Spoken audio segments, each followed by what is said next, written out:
So I'm gonna start out by breaking the main axle nut. I'm gonna use my foot to stand on the breaker bar to use my body weight to break the nut. Easily broken there. Now I jack up the car and put it on jack stands for safety.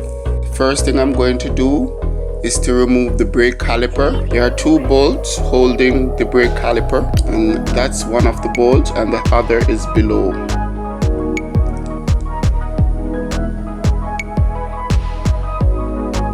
So that's the top one removed, and now I am removing the bottom bolt.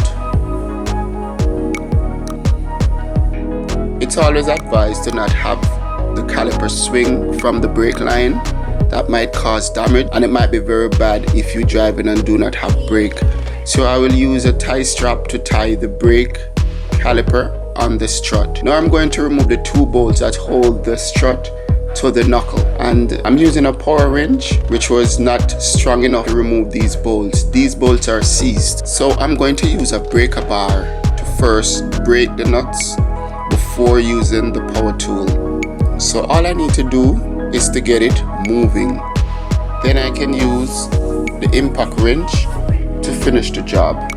As you can see there, the nut came off very easily. So I'm going to apply the same process to the lower nut. So I first gonna get it moving, and it takes a lot of strength to get it moving though. So the bigger and longer your breaker bar is, the better.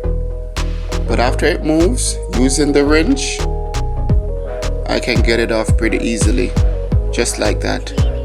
So now I'm going to remove the outer tie rod end. First remove the safety pin, then use a socket to remove the nut below, and afterwards I'll use a hammer applying pressure to the outer tie rod end while hitting the knuckle, and be careful to only hit the knuckle here, and it popped right out.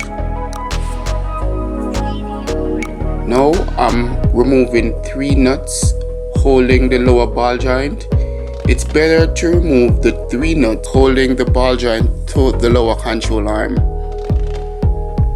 I like this design from Toyota. It's easy to remove the ball joint from a Toyota. Now I'm going to use an hammer to knock out the 2 bolts holding the strut to the spindle, because these tend to be difficult to get out sometimes. But to completely get them out, I have to use anything that can fit in that space, and I'm currently using a smaller bolt that is long enough to hit it out. But before moving the second bolt, I'm first going to remove the ABS sensor. So you don't want to damage your ABS sensor. So after I get the ABS sensor out, I'm going to finish knock out the bolt that holds the strut to the spindle. And at this point, after removing the center axle nut, I am able to completely remove the spindle and the lower ball joint. This is the sound of a bad ball joint. This is the annoying sound you hear while driving on the road.